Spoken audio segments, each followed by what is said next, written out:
This is George Dionne of the Rock is George podcast, and this is a KNAC.com exclusive interview with guitarist DINO CAZARES of the industrial heavy metal act Fear Factory. If I knew absolutely nothing about Fear Factory, how would you describe the band's music to me? Oh, that's a good question because we definitely have a lot of genres in our music. But if you really want to break it down, it would just be industrial metal, cyber metal. Fear Factory is gearing up for a series of tours. Actually, the first part of it is Disruptor. It's a headlining show from October 7th to 12th with an appearance at the Metal Injection Festival in Anaheim, California on September 17th. It's going to be a pretty big appearance for you at the Metal Injection Festival. You're doing Demanufacture and Obsolete. Well, we're not doing both records in its entirety. We're just doing songs from those records, and we're doing rarities. Like Freedom of Fire is a song from Obsolete that we haven't played in probably since the record came out in 1998. Yeah. So, we're going to be able to do songs like that. And then it's going to be great playing with Testament and Machine Head. That's going to be amazing. And then after that, we go on to do our own headlining dates with a band called Lions at the Gate, which is Christian, who used to be in El Nino, and a few other guys in that band. And then we head over to Europe. No, I'm sorry. Then after that, we head up link up with Lacuna Coil. And then we head up to Europe and link up with Butcher Babies. So it's a lot of touring for sure coming up this year. You're going to need an administrative assistant just to keep up where your tour is and where you're going. Well, it's a lot of tour dates. It's hard to keep up with everything that you're doing. You know what I mean? But after that, starting in 2024, man, there's so much stuff being thrown at us. And we definitely got offered a couple of big tours. And that stuff will be announced later on this year, actually. And in the vein of heavy metal, you can't talk about it just yet. Correct. Well, you guys just got off tour. Actually, you were touring with Static X. You went across the United States and I believe down in Mexico as well. South America. How did the tour go? Yeah, that stuff was just really crazy scheduling. We did 45 shows with Static X across America. And then we came home for a couple of days. Then we flew over we went to Colombia and Ecuador, and we did like 3 festivals out there. And then we flew all the way back to Milwaukee to do the Milwaukee Metal Fest. And then after that, we flew straight to Guadalajara and started a South America tour in Mexico. And we ended up in Brazil. This was your first tour with new vocalist Milo Silvestro. How's he handling the material? He's handling it great. And, this is one of the tests. Can he handle the road? You know what I mean? Because we do extensive touring all across the world. You know what I mean? Because, next year we'll be going to Australia and Japan and New Zealand and doing some more U.S. tour. And, of course, doing some more shows in South America, believe it or not. Yeah. You also have a new drummer that you're testing out on the road as well. You have Pete Weber. Well, Pete's definitely a veteran. He's been doing this for a while. He's been touring a lot with his other band, Havoc. So he's got it down. I don't have to worry about him that much. How is Milos handling, let's say, online criticism? Because I know that you held off on announcing him as the new singer to kind of prepare him for internet trolls.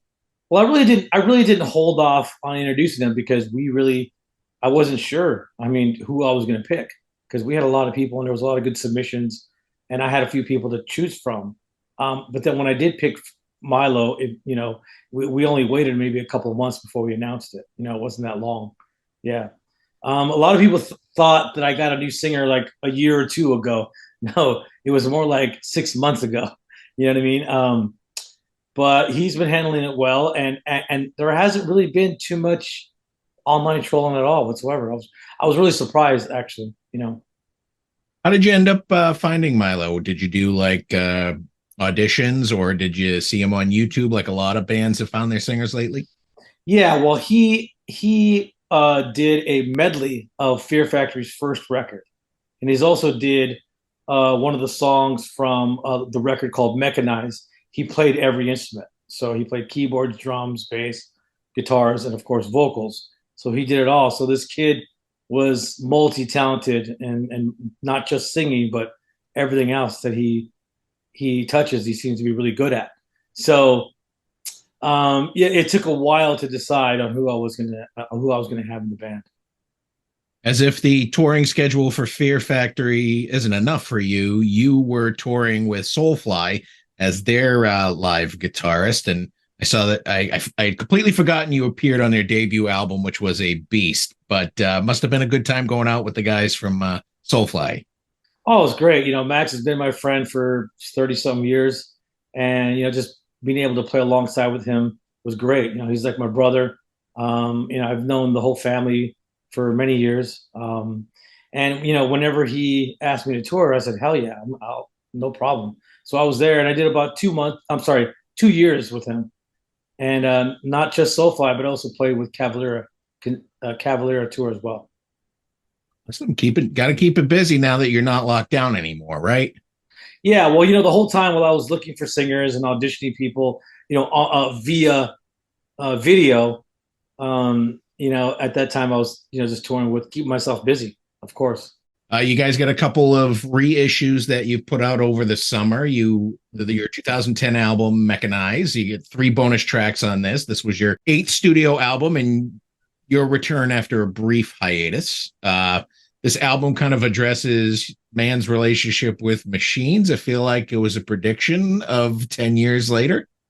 Well, I think Fear Factory has always been, we've always been into futuristic concepts, you know what I mean, about where our world is changing and how it's changing, especially with technology on where it's taking us. Of course, the whole AI thing now is becoming a really big thing. And, we've been talking about these concepts for a long time. And Mechanize is one of those records where man and machine have, a very tumultuous relationship. And I think it's some of the stuff that we're talking about hasn't happened yet, but I look forward to all of it and where it turns out, because technology, of course, has good pros and cons. And right now it seems to be, we have a lot of things that people are not ready for. You know what I mean? Especially the whole AI thing. Of course, I mean, look at the writer's strike here in California. That's halted a lot of entertainment. A lot of people are out of work because, these big movie companies want to use AI to write all their movies, all those scripts, and that's pretty much music. I think that in the music world, I believe they're probably going to ban AI assisted music. I think. I think they are. As far as like, winning a Grammy or something like that. But we'll see how it changes the music landscape. Let's see what happens. So obviously you've heard these AI versions of one musician singing some other musician's song, but obviously there's been an AI rapper out there that didn't go too well, and I'm sure there's AI pop music. Do you think there's some good to AI music? Good question. Maybe. I mean, maybe because there might be AI. There's actually some. I've messed with it a little bit here and there. I've tried lyrics. The lyrics they come out. They still need help. You know what I mean? It still needs help. They make it sound so easy when you like see these advertisements for AI. They make it sound really easy. Oh yeah, it'll write you a 10-page essay. Just to say write an essay on this and then writes it. No, it still needs a lot of help. It still needs a lot of perfecting for it to really be there. And like I said, I've tried it with lyrics, and the lyrics were horrible. I haven't tried it necessarily with music yet, but I know people who have. Now I know people who've done actually quite well with it. I think it kind of assists you if you need like counter melodies or stuff. Like you say, hey, write this riff in a fifth or a thirds, and they'll kind of help you with that kind of stuff. But as far as writing it for you, I think it's really cheesy. It comes out kind of generic. Well, we've had voice to text for 20 years and we still can't get that right. Yeah, true. Now, unfortunately, the man's relationship with AI and robots in general could turn into the 2012 release by Fear Factory and The Industrialist, which you've redubbed, re-industrialized, and re-released with 6 bonus tracks. Sort of, kind of, could be where we're heading.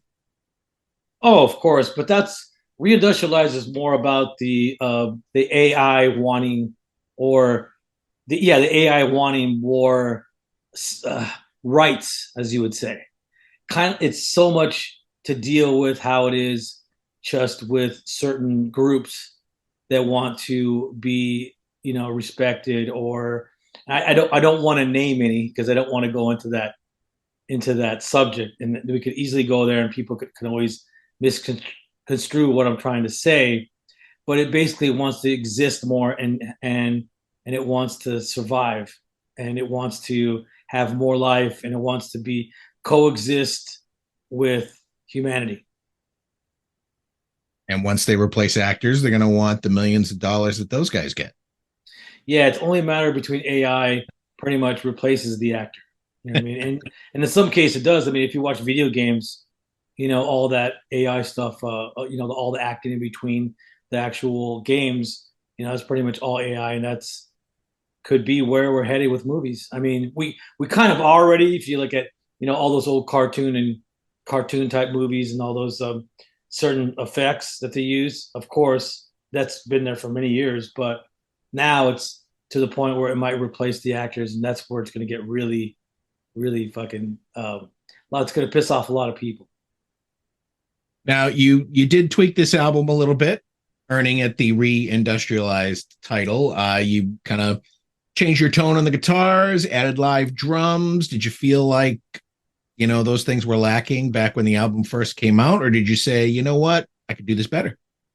I didn't think it was lacking, but obviously our fans spoke, and our fans was like a lot of our fans didn't really enjoy the record when they heard that we used a drum program for the album, for the regular album, the Industrialist. A lot of them were disappointed, because a lot of them are used to, Fear Factory having a killer live drummer, usually on the records, but we were left without a drummer, so we decided to go and use a drum program, and we thought that people would understand because we are, we do have the industrial title in our description of who we are, and we've been talking about technology for I don't know how many years, and it's kind of weird how people wanted it more organic, so we decided, a few years later to add the live drums, and when you get a second chance at something, of course you can make it better, and that's exactly what we did. We made it better, and we definitely changed the guitar tones, which added a lot more crunch, a lot more bite. We just went back and tweaked it, and it came out killer. And I think it's better than than the original one. I can't say that I could do that for every record, but this record for sure. What I like is that you've still made, at least for now, you've made the original still available, because there are some artists out there that go back and remix and remaster their album and wipe out the back catalog so you don't remember what it used to sound like. Yeah, well, we wanted to leave the option there. Plus, the first album had a lot of Spotify listens, so we don't want to get rid of that. Come on. Exactly. It's been a little while since you put out a studio album of new material. The last album was Aggression Continuum in 2021. Are you working on new material, or are you going to wait till after the tour? Well, we'll definitely wait more for after the tour, but we've already started working on new material. We do have 8 songs in the can. We've got to write a couple more songs to complete the album. And of course, look for next year for sure. Are you thinking about releasing any singles? I mean, that seems to be the way today. Get the single out maybe a year in advance and something like that. Get people's ears listening. Because I mean, you got the new vocalist. The only way people can hear him is live, which that's good too. Yes, for sure. Of course, we're going to be releasing singles, but that again won't happen until next year. You guys have on at least 30 years as a band. Is there anything left that you want to accomplish, or you just want to go out there and preserve the legacy of Fear Factory? All the above. We've been a band since October 30th, 1990. So that's 33 years this October. So it's been a long time. But of course, I mean, this is my life. This is what I love doing. Metal is in my heart. I'm gonna keep going as long as I can, and as long as the fans want it, we're there. Well, that sounds great. And those are all the questions I have for you today, Dino. You guys are heading out on this extensive tour, starting with the Metal Injection Festival in Anaheim, California on September 17th. People can head to your website to find out where the tour goes from there. You have Mechanize and Reindustrialize out reissues out now. It sounds like you're killing it, and I wish you the best in the future. Thanks for taking the time to talk to me about it today. Thank you very much for having us on KNAC. We have a long history with KNAC, dating back to our first record in 1992. They were the first radio station when they were a radio station on FM radio. First radio station that ever played us. So we want to thank you for the continuous support and everybody out there who supported the band for the past 33 years. Thanks a lot. That's awesome. And I know that KNAC would still love to be out there on FM radio if the big guys weren't buying up all the little guys. Yeah, I know how it is. Yep. Thanks again, Dino. Good luck with everything. I'm sure you'll be on the East Coast next year, and I'll see you then. Yes. Thank you very much.